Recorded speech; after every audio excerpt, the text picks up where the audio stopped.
The following day dawned with a sense of camaraderie as Zephyr and Elexion prepared to embark on the shared journey. Zephyr relished the solitude of a refreshing bath, followed by a hearty meal that fueled their spirits for the adventures that awaited them in the sprawling wilderness. Venturing into the snow-laden expanse, the duo meandered through the pristine landscapes of Winterspring. Their footsteps left imprints on the untrodden snow as they traversed the terrain in search of game. The anticipation of a successful hunt hung in the crisp mountain air. Prepare to attack.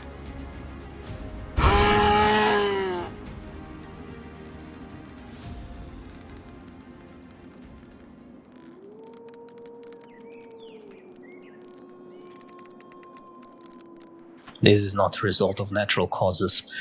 These creatures are being corrupted deliberately. I faced one of those corrupted dragons when I first entered Winterspring. The goblins at Everlook mentioned a growing corruption, affecting both dragons and dragonkin. This corruption is spreading, and it poses a threat not just to the creatures of Winterspring, but to the delicate balance of nature itself. We must act swiftly to uncover the source and put an end to it.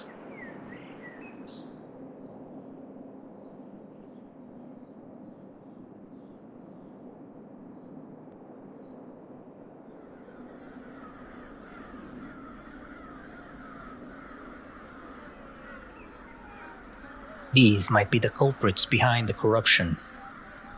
We should call your Sundawn friends to help us. No. They would take days to get here, and I don't want to involve them. Zephyr, we don't know how many members this Dark Guild has here. It's a risk to charge in blindly. We won't charge blindly. I have an idea. Let's go. And what is that idea? I told you that the goblins knew about the corruption, right? Correct. And?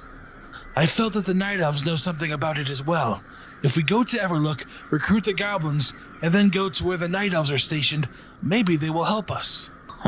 A good idea for a change. Lead the way.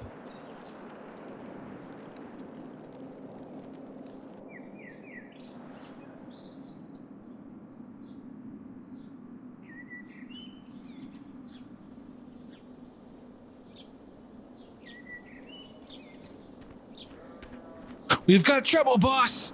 We found the culprit for all the corruption! It was a Dark Guild all along! This be bad for business! We can't let those guys mess up Winterspring! We need to get together with the Night Elves and attack their encampment! Alright, we'll help you. But you better make sure this doesn't affect our profits. Got it? Got it!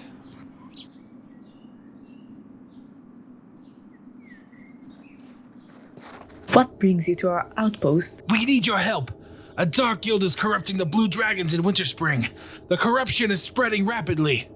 Why should we trust you, and why should we involve ourselves in your troubles? This corruption poses a threat to Winterspring as a whole. Dragons gone mad won't discriminate between races. We need unity to face this danger. Prove the gravity of this threat, and we might consider aiding you. Lead us to the corrupted dragons, and we shall see.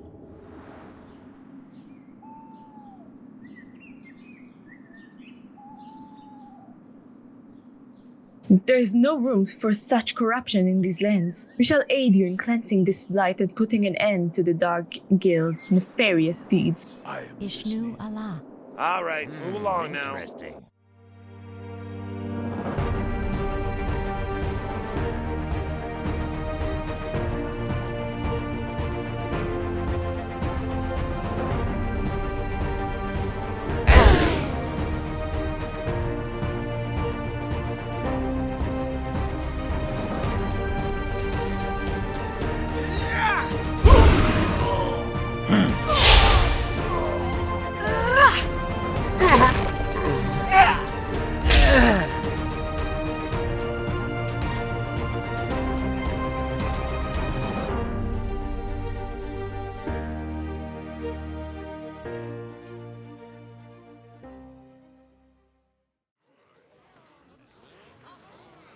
Thank you very much, you two! The Blue Dragons won't be disturbing anyone else around these parts anytime soon! It was a pleasure to assist you. You have safeguarded Winterspring from a hilarious fate. Apologies for doubting you. Don't worry. We were glad to help. You are the heroes of Everlook! Hooray! The cave, nestled within the frosty embrace of Winterspring, bore witness to 9 years of shared laughter, silent companionship, and a symbiotic relationship between Zephyr and Elexion. As the duo coexisted within the rhythms of nature, aiding the local fauna and flora, the cave became a haven for both respite and reflection. During one chilly evening, as the glow of the rising sun cast an ethereal palette over the snow-covered landscape, Zephyr found himself surrounded by the collected wisdom of Elexion's books. The tomes, weathered by time and exploration, lined the makeshift shelves, harboring the knowledge that had shaped their lives. In the absence of Elexion, who was occupied with his own pursuits at the moment, Zephyr cast one last fond glance at the haven they had cultivated together. The warmth of friendship lingered in the air, a comforting presence even as he stepped beyond the cave's threshold.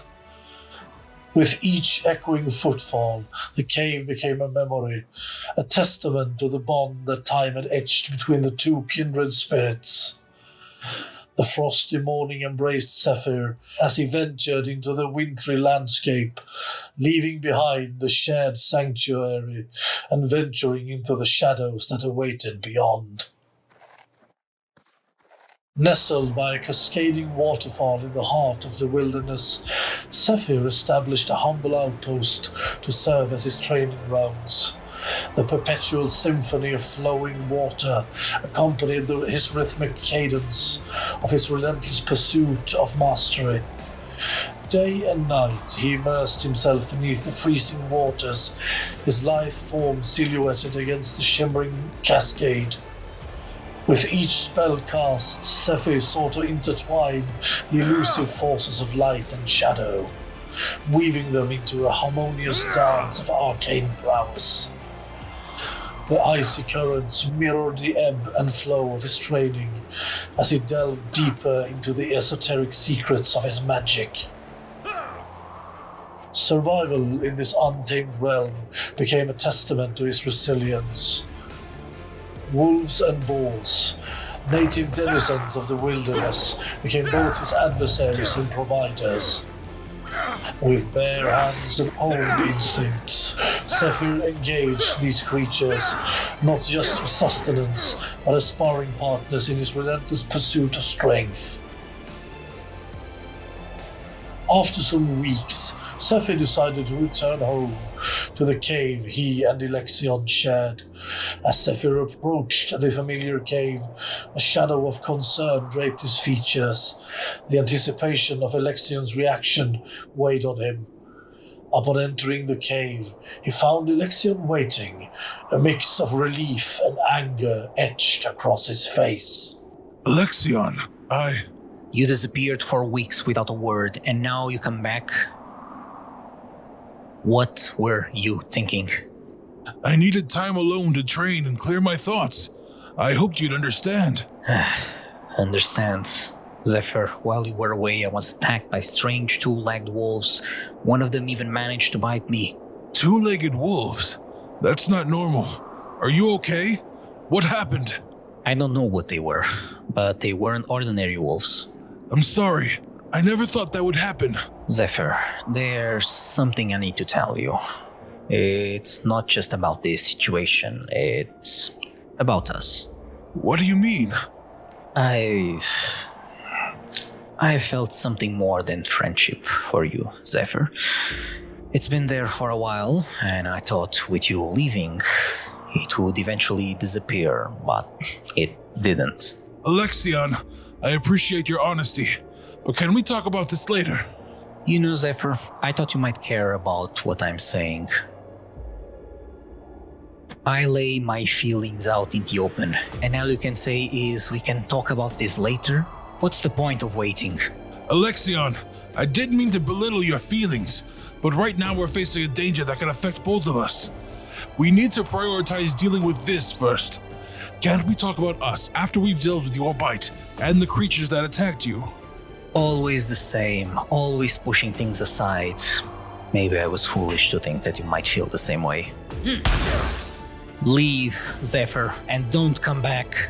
What are you doing? Are you crazy? You don't care about anyone's feelings. Leave. Stop with this nonsense, Elexion! Are you out of your mind? I will not repeat myself. Leave. Elexion, I'm getting tired of your games! Arcane? Really? You spent 9 years with me. You should have known better. Ugh!